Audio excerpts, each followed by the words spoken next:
예, 오늘은 어버이날입니다. 들어오시면서 장미 한 송이씩 받으셨죠? 그 장미는 생화는 아닙니다. 비누입니다. 비누. 그래서 그 비누잎을, 장미잎을 한 장씩 떼서 손 씻을 수도 있고요. 아까우니까 그냥 보겠다 하시는 분은 놓고 보면 장미꽃이 시들지 않고 계속 갈 수 있습니다. 그렇게 사용하시기 바랍니다. 오늘 설교 제목을 자녀의 순종이라고 정하여 보았습니다. 이 자녀의 순종을 한 글자 단어로 바꾸면 뭐라고 할 수 있을까요? 야, 역시 그렇게 대답한 분은 부모님께 순종하고 공경하는 분이시죠?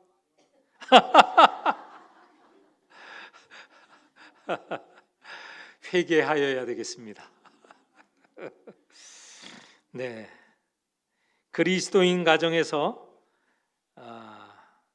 부모에 대한 자녀의 순종, 다시 말해서 효를 해야 되는 근거를 오늘 본문은 세 가지로 들고 있습니다. 잘 기억하시길 바랍니다. 하나는 모든 사람, 종교가 없다 하더라도 모든 사람은 다 부모를 공경하는 것을 마음에 두고 있어요. 그게 첫 번째이고, 성경 말씀은 이렇게 말하고 있습니다. 자녀들아, 너희 부모에게 순종하라. 이것이 옳으니라. 부모에게 순종하라. 이것이 옳으니라. 이거는 세상 모든 사람이 갖고 있는 마음 자세입니다. 두 번째는 하나님의 율법이 그걸 가르치고 있습니다. 2절 3절에 보면 내 아버지와 어머니를 공경하라. 이것은 약속이 있는 첫 계명이니 이로써 네가 잘되고 땅에서 장수하리라. 구약 율법, 하나님의 법에서 그렇게 얘기하고 있습니다. 세 번째는 1절에 나와 있습니다. 네 자녀들아, 주 안에서 너희 부모에게 순종하라. 주 안에서 부모에게 순종하라. 이거는 세 번째, 마지막, 우리 그리스도인이 꼭 지켜야 될, 가져야 될 마음 자세입니다. 이 세 가지를 두고 여러분에게 말씀을 드리도록 하겠습니다. 첫 번째는 모든 사람이 갖고 있는 마음의 자세입니다. 기독교인이나 아니면 불교도인이거나 또는 종교가 없는 사람이거나 다 사람이면 부모를 공경하라 라는 것에 거부할 사람이 없다는 것이죠. 그것은 역사의 오랜 이전부터 시작해서 오늘에 이르기까지 부모를 공경하라는 말에 다른 견해를 가지는 사람은 없다 하는 것이죠. 모든 사람이 다 여기에 동의한다는 것입니다. 불교에서는 가장 이상적인 사람이 누구냐? 출가하여서 절에 있는 사람입니다. 승려를 말하죠.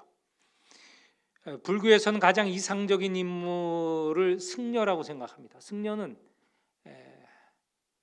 가정을 떠나는 것이죠. 그러니 부모에게 효도할 기회가 없는 것이죠.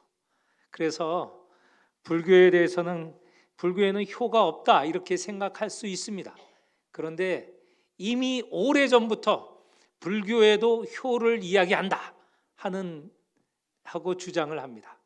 많은 이야기들이 있는데 제가 여러분에게 말씀드릴 근거는 삼국유사 아시죠? 이련이라는 승려 중이 쓴 책이 고려시대 때 쓴 삼국유사입니다. 이련은 승려라고 방금 말씀드린 대로 불교적인 사상을 근거로 바탕으로 해서 삼국유사를 썼습니다. 그런데 그 안에 보면 효에 대해서도 말하고 있어요. 효에 대해서 그 삼국 유사 안에 보면 손순매야라는 제목이 달린 부분이 있습니다. 여기는 한 가지 이야기를 담고 있어요. 먼저 한자 뜻 손순매야는 무슨 뜻이냐면 손순이라는 사람이 자기 아이를 땅에 묻는다. 매장한다 할 때 매자하고 아는 그 아기 할 때 말입니다. 그 손순매야라는 것이 효에 대해서 설명하는 부분에 그 밑에 한 이야기로 있습니다. 무슨 얘기인가 제가 잠깐 말씀을 드리겠습니다. 신라 시대 때 손순이라는 사람이 살고 있어요. 아주 가난했습니다. 늙은 어머니를 모시고 있는데 밥을 해드리는 것도 벅찬 가정이었습니다. 그런데 품을 팔아서 식량을 얻어서 밥을 하면 그걸 자기 아이가 홀랑홀랑 다 먹는 거예요. 부모님이 늙은 어머니가 먹을 수가 없는 거예요. 그러다가 아내와 상의를 했습니다. 이 아이가 늙은 어머니 밥을 자꾸 빼앗아 먹으니 안 되겠다 해서 그 아이를 들쳐업고 산속으로 갑니다. 어떻게 하려고 하느냐? 땅을 파서 거기에 묻어버리려고 했습니다. 좀 그거는 끔찍한 얘기, 아이들이 있으면 할 얘기는 아닙니다.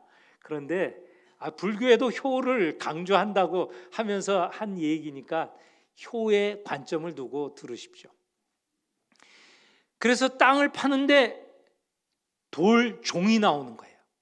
그러니 이는 아이를 묻으라는 의도는 아닌가 보다 하고 아이를 그대로 집으로 데려왔고 돌종도 가져왔습니다.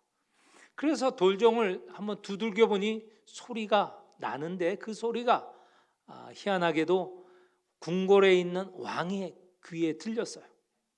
그래서 그 종소리가 독특하니 왕이 신하로 하여금 내보내서 이게 도대체 무슨 종소리인가 하고 보냈습니다. 그래서 손순이 오게 되고 손순이 자기의 사정을 아뢰입니다. 얼마나 큰 효도입니까? 그래서 왕은 손순에게 집 한 채를 지어주고 매년 벼 50석을 내렸다라는 그런 효에 관련된 이야기입니다. 불교에서도 효에 관한 이야기가 있다는 것이죠. 효를 강조하고 한다는 것이죠. 효에 대해서 가장 강조하는 종교라고 하면 또는 철학이라고 하면 유학이라고 볼 수 있죠. 유학, 공자는 사회의 기본이 뭐냐?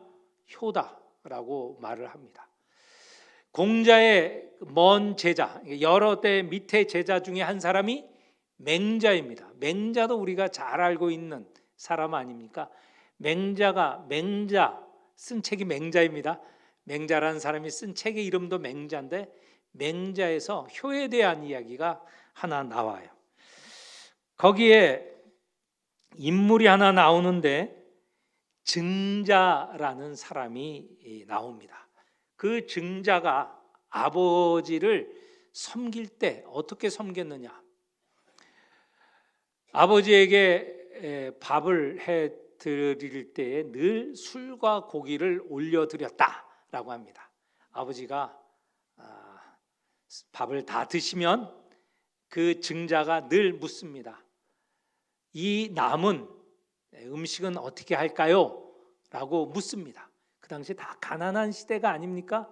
그러면 아버지는 남은 이 음식을 저 가난한 못 먹는 저 사람들에게 나눠줘라. 그렇게 말씀을 하실 수 있도록 그렇게 늘 묻는 겁니다. 남은 음식을 어떻게 할까요? 그렇게 여쭈었고 또 하나 아버지가 그 증자에게 묻습니다. 혹시 음식이 더 있냐? 이건 뭐냐면 잡수시다가 맛있으면 더 먹기를 원하시는 것이죠. 그러면 증자는 늘 네, 있습니다 하고 여분의 음식을 늘 준비했다는 거예요.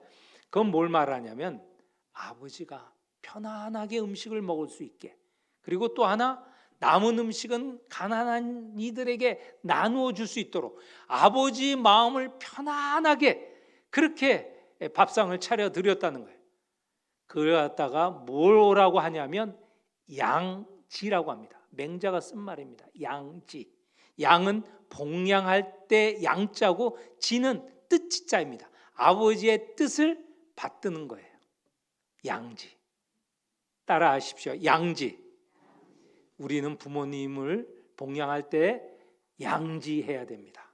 그렇죠?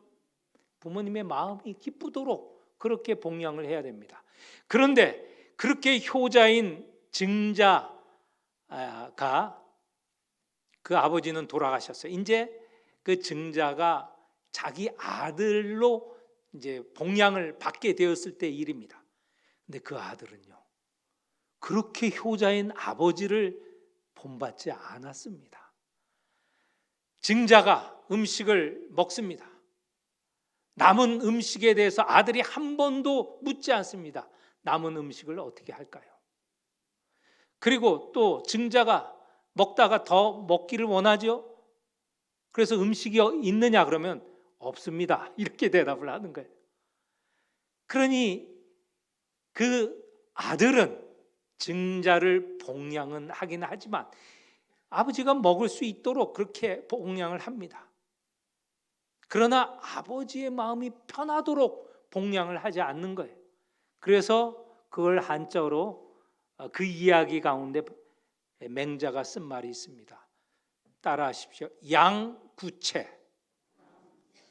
양은 뭐겠습니까? 봉양할 때 양자고, 구체는 입구자에 몸체자. 그러니까 몸을 봉양하긴 하지만 그 앞에 증자가 한 것처럼 양지는 아니라는 거예요. 그러니까 아버지가 먹고 잡수실 수 있도록 하긴 하는데 그 마음을 편하게 하는 것은 아니라는 것이죠. 자, 양지 따라 하십시오. 양지는 우리가 해야 되겠죠. 그러나 양구체는 해서는 안 됩니다. 물론 오늘 우리 자녀들 가운데 양구체도 안 하는 정말 불효자도 있습니다. 부모가 먹고 지내실 수 있도록 하지도 않는 자녀들도 있죠. 이렇게 유교나 유학에서는 이 효를 근본으로, 사회가 유지되는 근본으로 생각했습니다.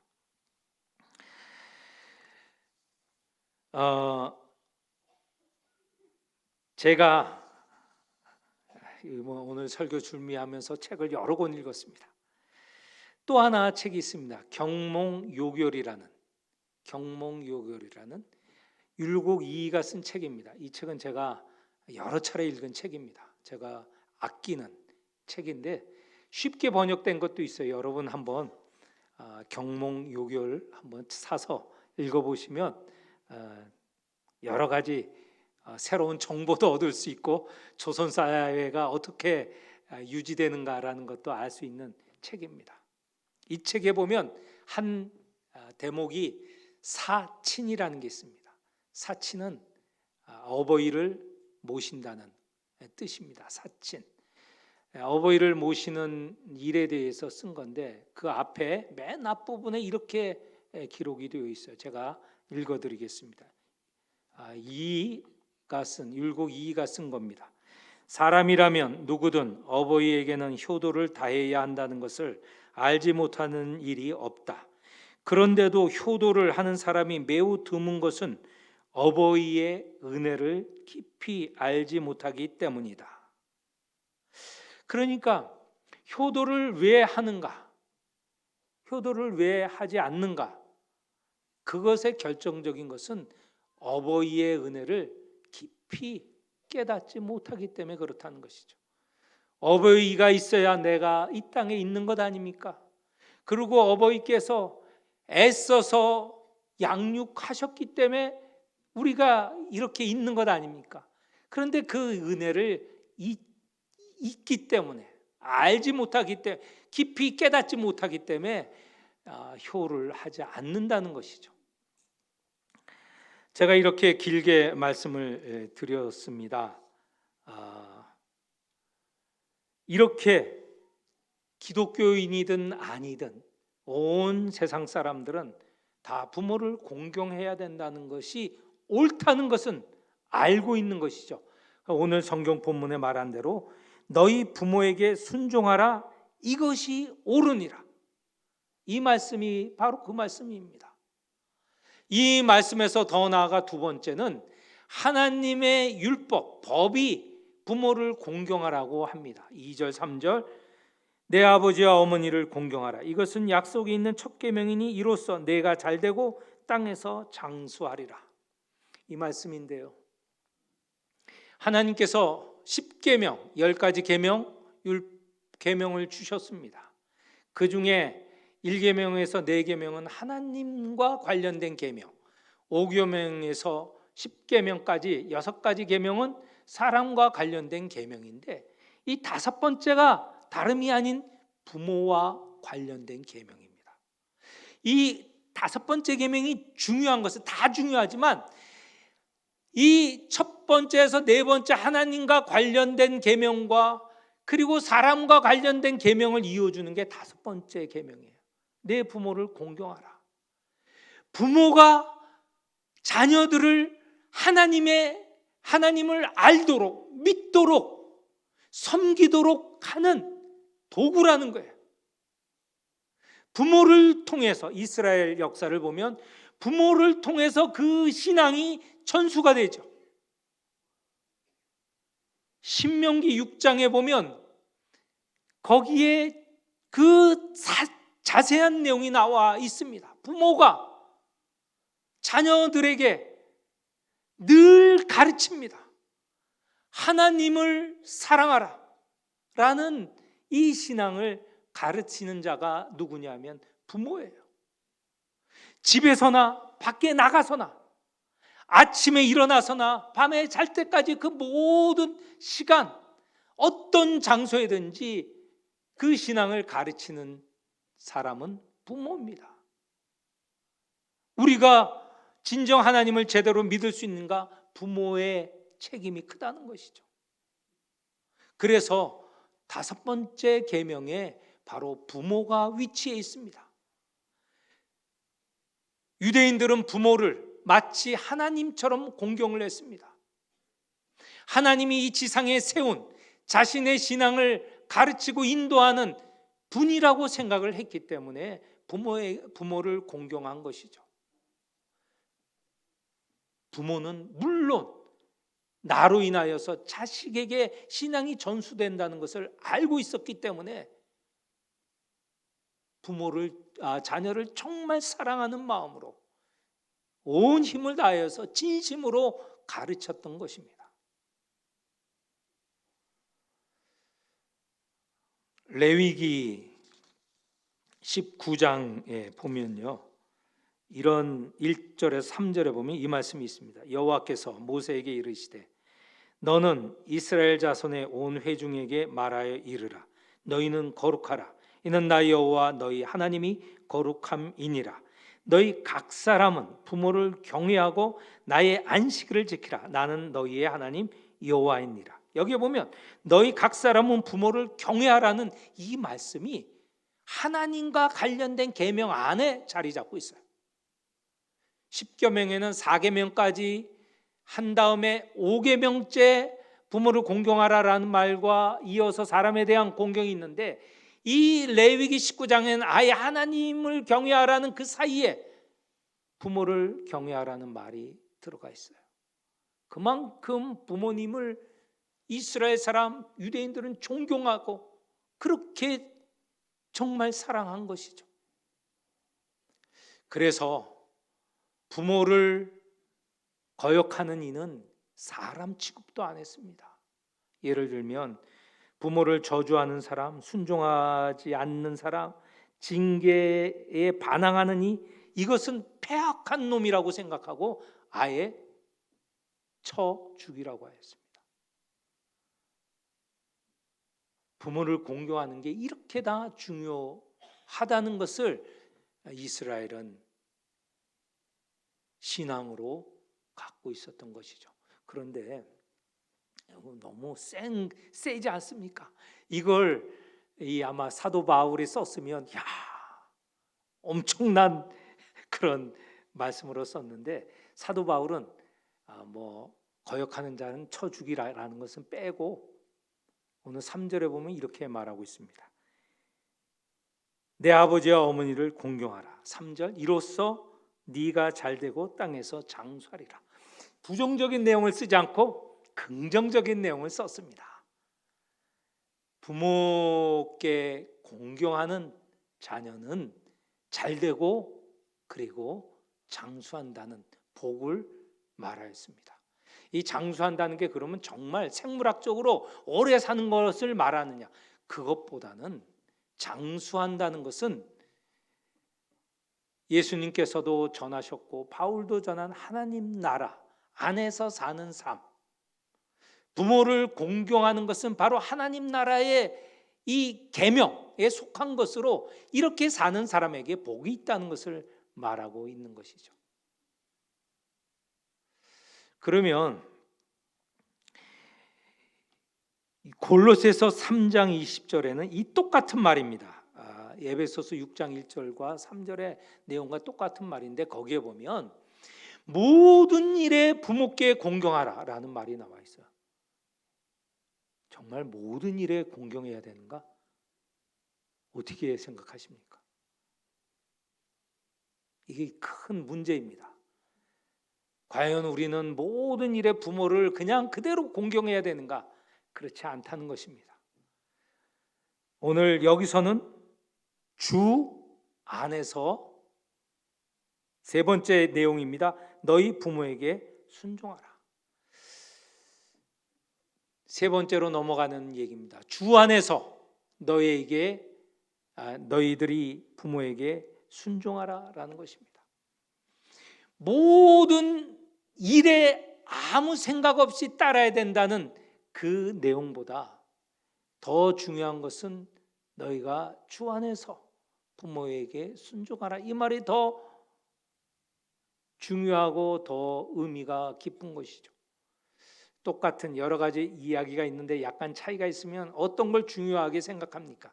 그 중요한 구절, 그 구절이 의미하는 바가 더 중요하다고 할 때 그것을 지키는 것이 옳은 거거든요. 법을 지킬 때 그렇습니다.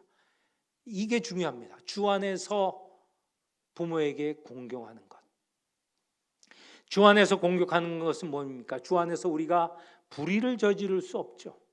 주 안에서 의미 없는 일을 할 수가 없죠. 주 안에서 우리는 주님을 따라 부모를 공경하는 것입니다. 그런데 우리 주님 예수 그리스도께서는 하나님을 아버지로 부르고 그리고 그 자신은 하나님의 아들이라고 생각하였습니다. 부모와 자식 관계처럼 말씀하셨습니다. 요한복음 전체를 읽어보면 아들이신 예수께서 아버지이신 하나님께 얼마나 순종하고 복종하셨는가, 공경하였는가 우리가 볼 수 있습니다. 어떻게 하셨습니까?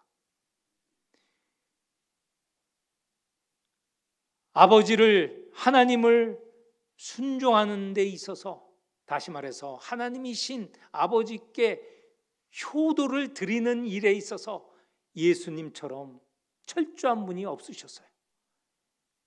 감람산에서 기도할 때입니다. 내 뜻은 마옵시고 누구의 뜻? 아버지의 뜻을 따르게 하옵소서.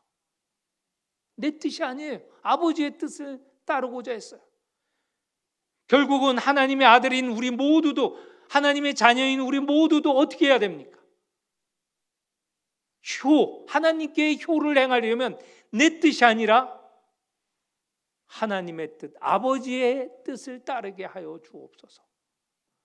이게 바로 세 번째 가장 중요한 효의 내용입니다. 예수께서는 아버지의 뜻을 따르는 효자임과 동시에 모든 것을 다 아버지에게 돌렸습니다. 영광도 아버지에게 돌렸고 자기가 하는 모든 말씀과 기적도 다 아버지에게서 비롯됐다고 고백을 하고 있습니다. 얼마나 효자입니까? 우리도 마찬가지예요. 우리도 자녀인, 하나님의 자녀인 우리도 주 안에서 아버지께 영광을 돌리고 아버지의 뜻을 따르고 내가 하는 모든 선한 것의 기원이 아버지에게 있다고 고백하는 것, 이게 바로 우리가 세 번째, 주 안에서 부모에게 복종하는, 순종하는 모습입니다. 그래서 육체의 부모의 말씀을 그대로 따르라는 것이 아니라 주 안에서 예수께서 아버지이신 하나님을 따르셨던 것처럼, 그 뜻대로 따랐던 것처럼 우리도 그렇게 따르면서 부모께 효도를 해야 된다는 것이죠. 세 가지를 말씀을 드렸습니다. 모든 인간에게는 효도하는 마음 자세가 있습니다. 두 번째, 십계명에서 우리에게 효도를 하라고 가르쳐 주십니다. 세 번째, 주 안에서 우리가 하나님 아버지를 마땅히 순종하고 효도를 하는 것처럼 그렇게 우리도 우리의 부모께 효도를 해야 되는 것이죠. 이 어버이날 이 말씀이 우리 모두에게 가슴에 다가오고 이 말씀대로 살아가시는 성도들이 되시기를 축원합니다. 마지막으로 제가 시 한 편을 읽어드리도록 하겠습니다. 이 시는 한민복이라는 시인이 쓴 겁니다. 눈물은 왜 짠가라는 시인데, 여기에 이 시 가운데 세 인물이 나옵니다. 하나는 어머니, 그리고 그 아들, 그리고 그들이 먹고 있는 식당의 주인, 세 사람의 인물이 나옵니다. 이것을 기억하면서 이 시를 잘 들어주시기 바랍니다. 눈물은 왜 짠가? 지난 여름이었습니다. 가세가 기울어 갈 곳이 없어진 어머니를 고향 이모님 댁에 모셔다 드릴 때의 일입니다. 어머니는 차 시간도 있고 하니까 요기를 하고 가자시며 고깃국을 먹으러 가자고 하셨습니다. 어머니는 한평생 중이염을 앓아 고기만 드시면 귀에서 고름이 나오곤 했습니다. 그런 어머니가 나를 위해 고깃국을 먹으러 가자고 하시는 마음을 읽자 어머니 이마에 주름살이 더 깊게 보였습니다. 설렁탕 집에 들어가 물수건으로 이마에 흐르는 땀을 닦았습니다. 더울 때일수록 고기를 먹어야 더위를 안 먹는다. 고기를 먹어야 하는데 고기 국물이라도 되게 먹어둬라. 설렁탕에 다대기를 풀어 한 대숟가락 국물을 떠먹을 때였습니다. 어머니가 주인 아저씨를 불렀습니다. 주인 아저씨는 뭐 잘못된 게 있나 싶었던지 고개를 앞으로 빼고 의아해하며 다가왔습니다. 어머니는 설렁탕에 소금을 너무 많이 풀어 짜서 그런다며 국물을 더 달라고 했습니다. 주인 아저씨는 흔쾌히 국물을 더 갖다 주었습니다. 어머니는 주인 아저씨가 안 보고 있다 싶어지자 내 투가리에 국물을 부어 주셨습니다. 나는 당황하여 주인 아저씨를 흘끔거리며 국물을 더 받았습니다. 주인 아저씨는 넌지시 우리 모자의 행동을 보고 애써 시선을 외면해 주는 게 역력했습니다. 나는 그만 국물을 따르시라고 내 투가리로 어머니 투가리를 툭 부딪혔습니다. 순간 투가리가 부딪히며 내는 소리가 왜 그렇게 서럽게 들리던지 나는 울컥 치받치는 감정을 억제하려고 설렁탕에만 밥과 깍두기를 마구 씹어댔습니다. 그러자 주인 아저씨는 우리 모자가 미안한 마음 안 느끼게 조심 다가와 성냥갑만한 깍두기 한 접시를 놓고 돌아서는 거였습니다. 일순 나는 참고 있던 눈물을 찔끔 흘리고 말았습니다. 나는 얼른 이마에 흐른 땀을 훔쳐내려 눈물을 땀인 양 만들어 놓고 나서 아주 천천히 물수건으로 눈동자에서 난 땀을 씻어냈습니다. 그러면서 속으로 중얼거렸습니다. 눈물은 왜 짠가? 기도하겠습니다. 하나님 아버지, 어버이날입니다. 우리를 낳으시고 기르신 어머니, 기르신 부모님, 평생 우리를 위해 기도하시고 전전긍긍 살아가십니다. 어버이날 두 분을 생각하며 감사를 드립니다. 하나님, 저에게 이 어머니의 아버지를 보내주셔서 우리를 낳게 하시고 우리가 살아가게 하심에 감사를 드립니다. 어버이 사랑을 더욱 깨닫는 이 시간 되게 하여 주옵소서. 그리하여서 주님을 섬기듯 어버이를 섬기는 저희 모든 성도가 되게 하여 주옵소서. 예수님 이름으로 기도합니다. 아멘.